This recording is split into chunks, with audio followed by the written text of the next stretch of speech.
Everything sparkles on Madison Avenue, and the antique treasures here at S.J. Shrubsole are absolutely no exception. Here, almost all that glitters is silver, and the shine never wears off.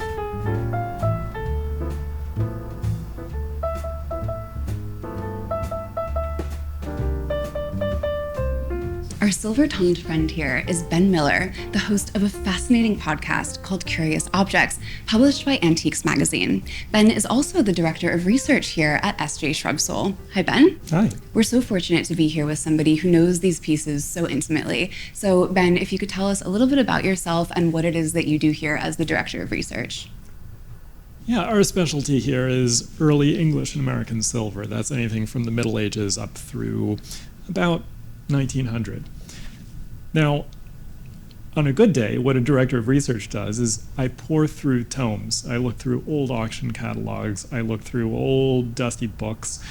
I try to find references to the pieces that we've acquired or that we're seeking to acquire and learn all the hidden stories behind them. So give us a little bit of a grand tour, a miniature grand tour, if you will. What are some of the most fascinating pieces that you have on view here? Yeah, so one of the pieces I've been really excited about lately is this piece here in the back, which is called a mazarin, and that's a serving dish for fish.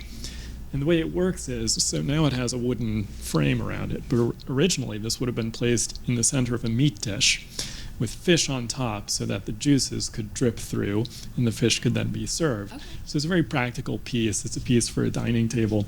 But in this case, the silversmith has gone above and beyond and created something that really is a work of art. You have dozens of fish swimming around each other, all fancifully engraved. In the very center is a heraldic crest, a crest for the original owner.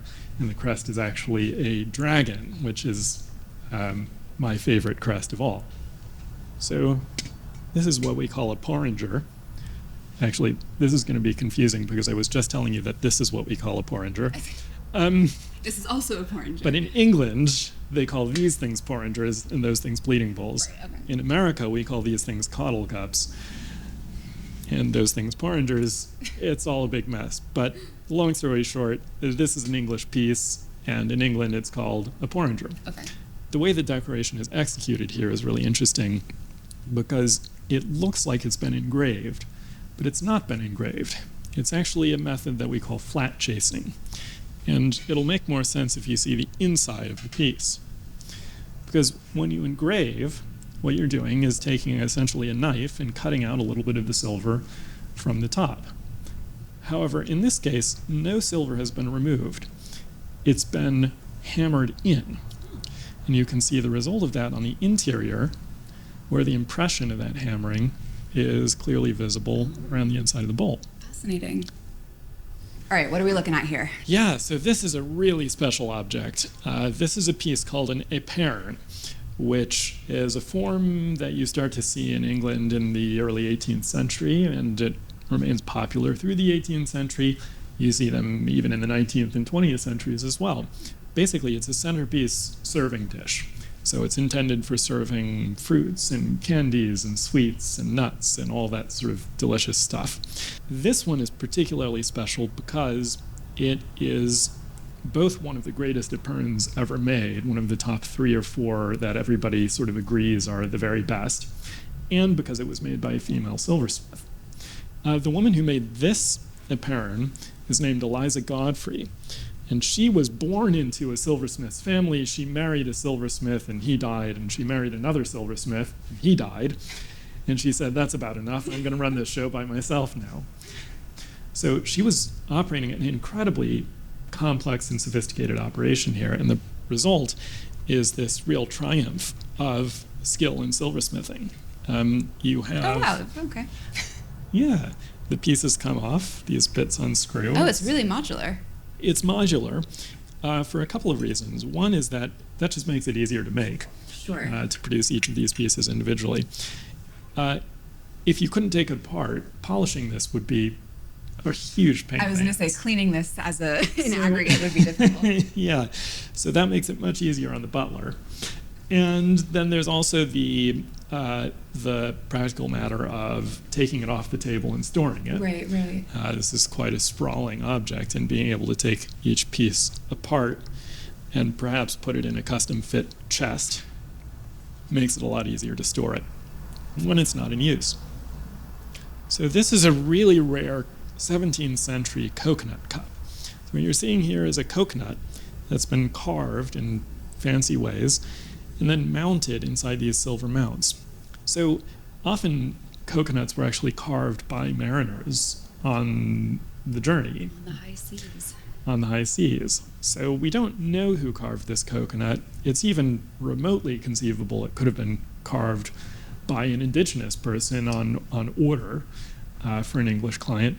But I think more likely is that this was carved by a mariner somewhere in the Indian Ocean or off the coast of Africa who was just bored out of his mind. Right. And who carved both a coat of arms, presumably his own coat of arms, and also two really enchanting scenes that appear to come from a South Pacific island. Look at the texture in it. It's wild. Yeah, it's incredibly intricate. It's one of the very best carved coconuts that I've ever come across. I had no idea that was a thing.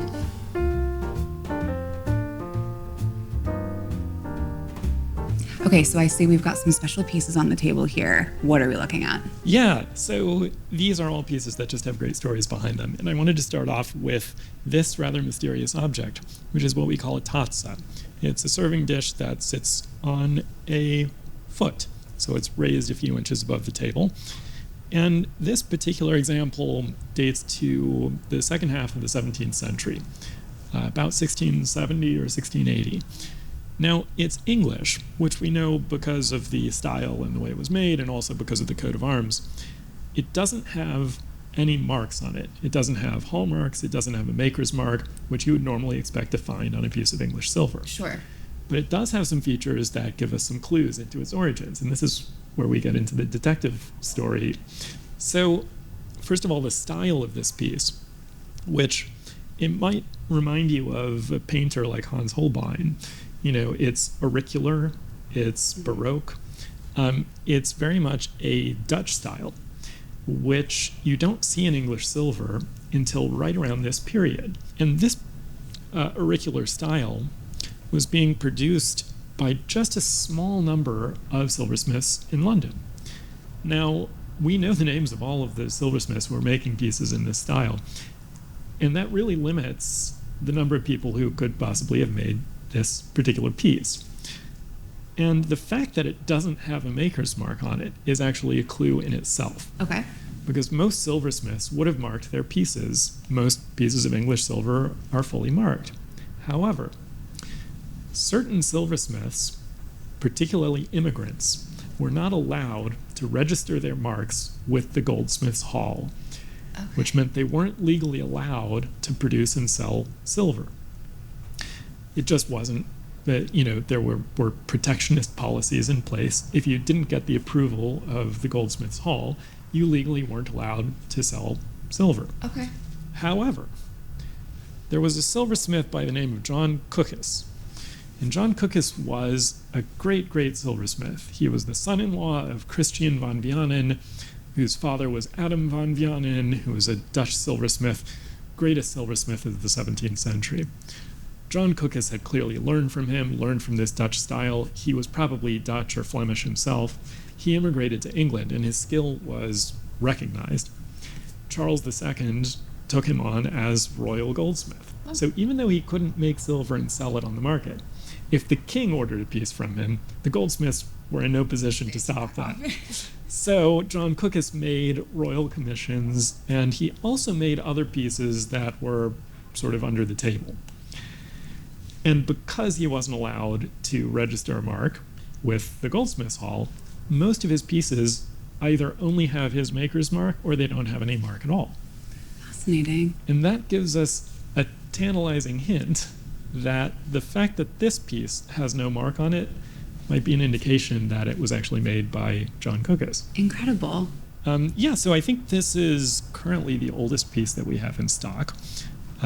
It is unusual for us because it's it may not even be English. We think it's most likely French, and it dates most likely from the 14th century. So 700 years, give or take. Mm-hmm.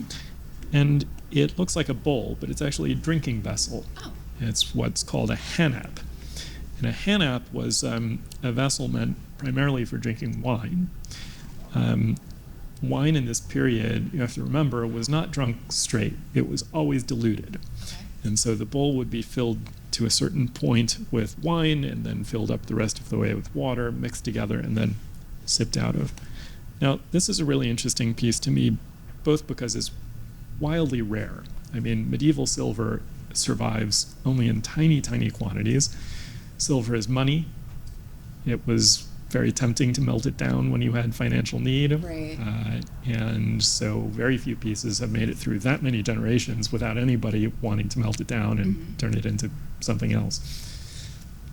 So it's incredibly rare, and it's also, I think, really beautiful. It has this very special sort of dark, lustrous patina. It also retains traces of its original gilding, both around the inside of the rim and then also in this wonderful little monogram in the center, which is a monogram containing the letters GC. So I'm referring to this as the Chaucer Bowl, because I can't think of anyone else besides Geoffrey Chaucer from the Middle Ages whose name was GC. That would be even more incredible. Yeah, if anybody can prove that, well, you know where to find us. You know where to find it. You know where to make $1 million. So one of the categories that we really love to deal in is early spoons. And spoons are one of the oldest type of object that silver was ever made into. Okay. There are ancient Roman spoons. In England, you start to see some very interesting spoons made in the 15th, 16th centuries that have a terminal on the top, which can be in the form of a human figure. Now, often you see these with the figures of saints, the apostles, and those are known as apostle spoons. This is a much rarer motif, because what we have here is actually the figure of a woman. And this is what is known as an Aphrodite spoon. Now, this is, for the record, not Aphrodite. Right. There's no evidence that the English silversmiths were drawing on ancient Greek mythology Right. for their iconography. But what we do know is this was made by a silversmith named John Quick, who was working in a little town called Barnstaple. It's a port city. And what's interesting about that is he had exposure to all kinds of maritime paraphernalia.